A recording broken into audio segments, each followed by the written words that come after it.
Crypto currency ಮೇಲೆ ಬರುವಂತ interest ಏನಿದೆಯಲ್ಲ ಅವೆಲ್ಲವೂ ಕೂಡ ಕಂಪ್ಲೀಟ್ಲಿ ಫ್ರಾಡ್, ಪ್ರೊನ್ಸಿ ಸ್ಕೀಮ್ ಅಥವಾ ಸ್ಕ್ಯಾಮ್. ಇದರ ವಿಚಾರವಾಗಿ ನಿನ್ನೆ ಒಂದು ವಿಡಿಯೋ ಮಾಡಿದ್ದೆ, ಯಾವ ರೀತಿ ಸಾಗರ ಶಿವಮೊಗ್ಗದಲ್ಲಿ ವಾಸವಾಗಿರ್ತಕ್ಕಂಥ ಒಬ್ರು ಮಹಿಳೆ ತನ್ನ 3 ಲಕ್ಷ ರೂಪಾಯಿನ ಕಳ್ಕೊಂಡಿದ್ದಾರೆ ಅಂತ ಹೇಳಿ.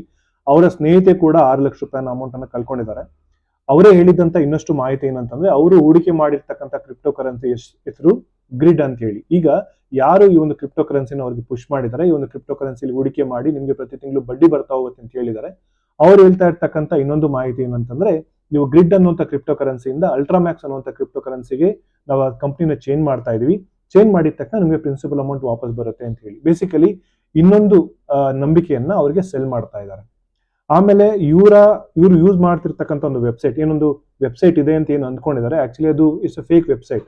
ಅದ್ರ ಮೇಲೆ ಕ್ಲಿಕ್ ಮಾಡಿದ್ರೆ ಯಾವುದೇ ರೀತಿ ವೆಬ್ಸೈಟ್ ಆಪರೇಟ್ ಆಗ್ತಾ ಇರೋದಿಲ್ಲ. ಆಮೇಲೆ ಇಲ್ಲಿ ವೆಬ್ಸೈಟ್ ಅನ್ನೋದಕ್ಕಿಂತ ಹೆಚ್ಚಾಗಿ ಹಣಕ್ಕೆ ಯಾವುದೇ ರೀತಿ ವೆಬ್ಸೈಟ್ ಇರಬಾರ್ದು, ಹಣಕ್ಕೆ ಯಾವುದೇ ರೀತಿ ಸೃಷ್ಟಿಕರ್ತ ಇರಬಾರ್ದು. ಫಾರ್ ಎಕ್ಸಾಂಪಲ್, ನೀವು ಬಳಕೆ ಮಾಡ್ತಿರ್ತಕ್ಕಂತಹ ಕಾಯಿನ್ ಅದು 10 ಪಟ್ಟು ಹೋಗುತ್ತೆ, 5 ಪಟ್ಟು ಹೋಗುತ್ತೆ ಅಥವಾ ಬಡ್ಡಿ ಬರುತ್ತೆ ಏನಾರು ಅಂದ್ಕೊಂಡಿದ್ರೆ, ಇದನ್ನ ಕ್ರಿಯೇಟ್ ಮಾಡ್ತಿರ್ತಕ್ಕಂತಹ, ಕಂಟ್ರೋಲ್ ಮಾಡ್ತಿರ್ತಕ್ಕಂತಹ, ಮ್ಯಾನುಪುಲೇಟ್ ಮಾಡ್ತಿರ್ತಕ್ಕಂಥ ವ್ಯಕ್ತಿಗಳಿಗೆ ಸಂತೋಷ ಆದಾಗ, ದುಃಖ ಆದಾಗ ಅಥವಾ ಸ್ವಲ್ಪ ಹುಚ್ಚಿಡಿದಾಗ ಈ ಒಂದು ಕ್ರಿಪ್ಟೋ ಕರೆನ್ಸಿ ಮೇಲೆ ಯಾರೆಲ್ಲ ಹಣ ಹಾಕಿರ್ತಾರಲ್ಲ ಅವರ ಜೀವನ ಕಷ್ಟ ಆಗ್ತಾ ಹೋಗುತ್ತೆ. ಈಗ ಆಗಿರ್ತಕ್ಕಂಥದ್ದು ಅದೇ ರೀತಿಯಲ್ಲಿ. ಜೊತೆಗೆ ಒಂದು ಆಪ್ ಅನ್ನು ಕೂಡ ಇನ್ಸ್ಟಾಲ್ ಮಾಡಿಕೊಟ್ಟಿದ್ದಾರೆ. ಆ ಒಂದು ಆಪ್ ಅಲ್ಲಿ ಕೆಲವೊಂದು ನಂಬರ್ಸ್ ಕಾಣಿಸ್ತಾ ಇದೆ. ಸೊ ಎಲ್ಲಿವರೆಗೂ ಆ ಒಂದು ನಂಬರ್ಸ್ ಚೆನ್ನಾಗಿ ಕಾಣಿಸ್ತಾ ಇತ್ತಲ್ಲ, ಹಾಗಾಗಿ ಇವರಿಗೆ ಅದೇ ನನ್ನ ಇನ್ವೆಸ್ಟ್ಮೆಂಟ್, ಅದೇ ನನ್ನ ಬಡ್ಡಿ ಅಂತ ಹೇಳಿ ಒಂದು ಇಲ್ಯೂಷನ್ ನ ಕ್ರಿಯೇಟ್ ಮಾಡಲಾಗಿತ್ತು. ಯಾವಾಗ ಇವರಿಗೆ ಬಡ್ಡಿ ಬರೋದು ಸ್ಟಾಪ್ ಆಯ್ತು, ಜೊತೆಗೆ ಪ್ರಿನ್ಸಿಪಲ್ ಅಮೌಂಟ್ ಕೂಡ ಬರೋದಕ್ಕೆ ಸಾಧ್ಯ ಆಗ್ತಿಲ್ಲ ಅಂತ ಗೊತ್ತಾದಾಗ ಆ ಒಂದು ಆಪ್ ಮೇಲೆ ಇರ್ತಕ್ಕಂಥ ನಂಬರ್ಗಳು ಇಲ್ಯೂಷನ್ ಅಂತ ಹೇಳಿ ಇವರಿಗೆ ಅರ್ಥ ಆಗ್ತಾ ಹೋಯ್ತು. ಸೊ ಬೇಸಿಕಲಿ ನೆಕ್ಸ್ಟ್ ಸ್ಟೆಪ್ ಏನ್ ಮಾಡ್ತಿದ್ದಾರೆ ಅಂತಂದ್ರೆ, ಏನಾದ್ರೂ ಮಾಡಿ ಈ ಆಪ್ ಅಲ್ಲಿ ಇರ್ತಕ್ಕಂಥ ನಂಬರ್ ಅನ್ನ ಬೇರೆಯವ್ರಿಗೆ ಸೆಲ್ ಮಾಡೋಣ ಅಂತ ಹೇಳಿ ನೋಡ್ತಾ ಇದ್ದಾರೆ. ಬೇಸಿಕಲಿ ಇನ್ನೊಬ್ರನ್ನ ಮಂಗ ಮಾಡೋದಕ್ಕೆ ನೋಡ್ತಾ ಇದ್ದಾರೆ. ಆದ್ರೆ ಯಾರು ಕೂಡ ಸುಲಭವಾಗಿ ಮಂಗ ಆಗೋದಿಲ್ಲ.